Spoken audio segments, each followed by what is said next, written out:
Foot.fr, fournisseur officiel de football.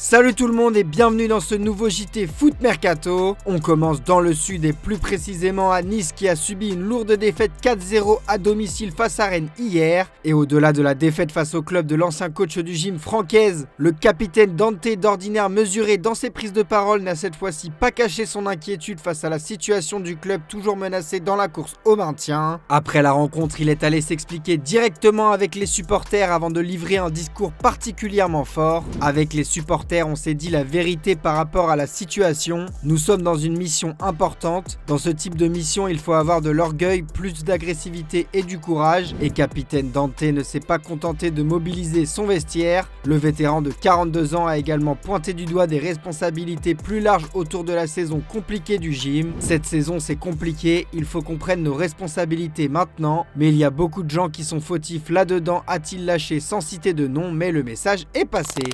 On part à Lyon désormais où la révélation lyonnaise de ces dernières semaines, Rémi Humbert, est en passe de signer son premier contrat professionnel. L'attaquant de 18 ans va prochainement signer son premier contrat pro avec l'OL selon RMC Sport. Un accord a été trouvé entre les deux parties pour un bail de 3 ans assorti d'une année supplémentaire en option. Une récompense logique pour le jeune talent formé au club qui compte déjà 3 buts en 9 apparitions avec les Gaunes.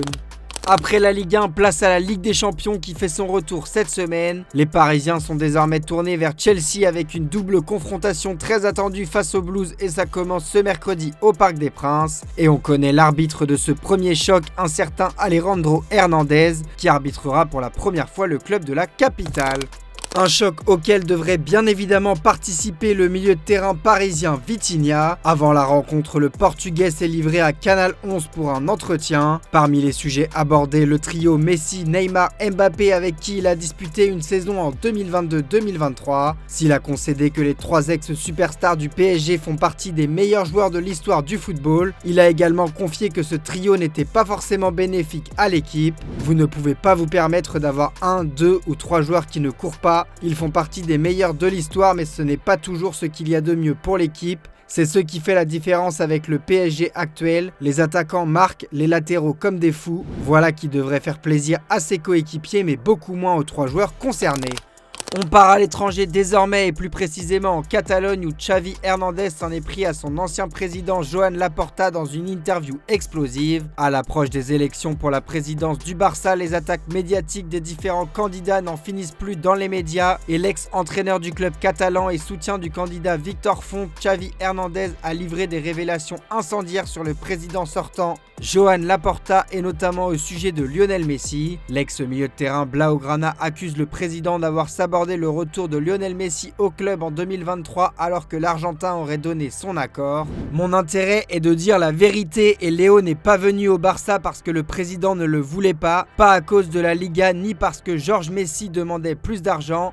C'est un mensonge. C'est le président et son entourage qui lui ont dit non, qu'ils n'en avaient pas les moyens, qu'ils avaient tous les pouvoirs et que Messi allait mal gérer ce pouvoir. Laporta m'a dit si Léo revenait, il lui déclarerait la guerre et il ne pouvait pas l'accepter. Puis soudain, Léo a cessé de répondre à mes appels car on lui avait dit que c'était impossible. Une version des faits confirmée par l'entourage de Lionel Messi selon la Cadena Ser qui confirme que le président du FC Barcelone a catégoriquement refusé d'enrôler Léo Messi afin d'éviter tout conflit interne. Du côté du clan Laporta, la réponse ne s'est pas fait attendre longtemps. Lors du premier débat électoral, l'ancien président s'est dit surpris et blessé par les propos de son ancien entraîneur. Le fait est que lorsque je lis ces déclarations de Xavi, je pense à Flick. Des décisions très difficiles ont été prises pour le club. J'ai fait ce que j'avais à faire avec quasiment les mêmes joueurs. Xavi aurait perdu et Flick aurait gagné. Voilà qui a le mérite d'être clair. Pour rappel, les élections à la présidence du Barça auxquelles Joan Laporta est candidat à sa réélection auront lieu dimanche prochain. Et celui qui fait également l'actualité du Barça en ce moment, c'est Lamine Yamal qui marche sur l'eau. Auteur d'un nouveau golasso ce week-end pour permettre au Barça de l'emporter face à Bilbao, le prodige espagnol est de retour à son prime, en témoignent ses statistiques de 14 buts et 9 passes décisives en 22 matchs de Liga cette saison. Mais après un début de saison contrasté et une pubalgie, la Cadena Ser a révélé les raisons de ce retour au top de sa forme. Selon le média, le jeune joueur catalan a su se remettre en question sur certains points et effectuer quelques changements dans son quotidien. Il a notamment pris conscience de l'importance des différents traitements à réaliser pour se soigner de sa pubalgie. Il a ainsi compris qu'il devait suivre à la lettre tous les conseils et les consignes des spécialistes afin de se remettre au plus vite de ce souci fastidieux, ce qui n'était pas forcément le cas lors de ses premières semaines de douleur où il pouvait avoir tendance à prendre cette blessure un peu à la légère. Il a aussi redéfini ses priorités et s'est concentré à 100% sur le football. Il a effectivement laissé de côté les réseaux sociaux, s'est fait bien plus discret médiatiquement, faisant le choix de ne plus se montrer publiquement comme il le faisait avec la Kings League par exemple. Enfin, il a également suivi les recommandations des gens qui l'entourent qui, contrairement à ce que beaucoup pensaient, auraient une influence plutôt positive sur lui, l'incitant notamment à se concentrer uniquement sur son métier de footballeur et ne pas perdre de l'énergie ou de la concentration avec d'autres distractions, une recette qui fait ses preuves pour le moment.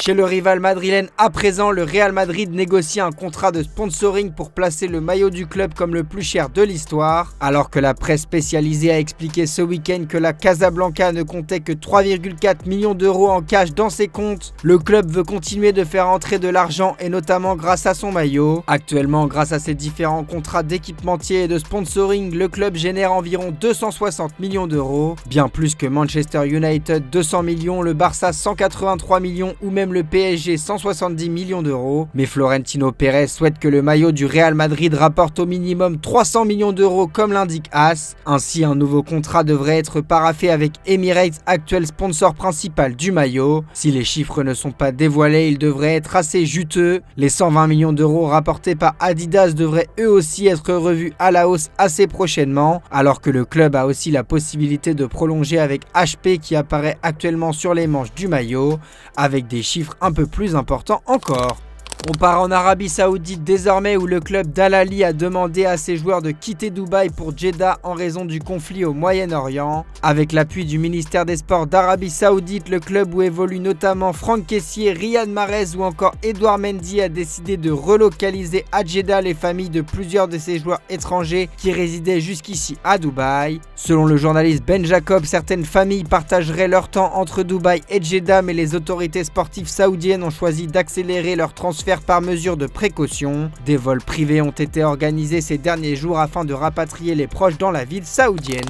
Au rayon des officiels du jour à présent, Wolfsburg a officialisé le retour de Dieter Hecking à la tête de l'équipe. Celui qui retrouve les Loups après son passage entre 2013 et 2016 aura pour mission de sauver le club d'une relégation historique en Bundesliga, alors que le club est actuellement 17e du championnat allemand à 4 points du premier non relégable. Changement de coach également à l'Ajax Amsterdam avec une grosse surprise. Nommé coach de l'équipe U23 de l'Ajax il y a un mois, Oscar Garcia vient d'être nommé à la tête de l'équipe première.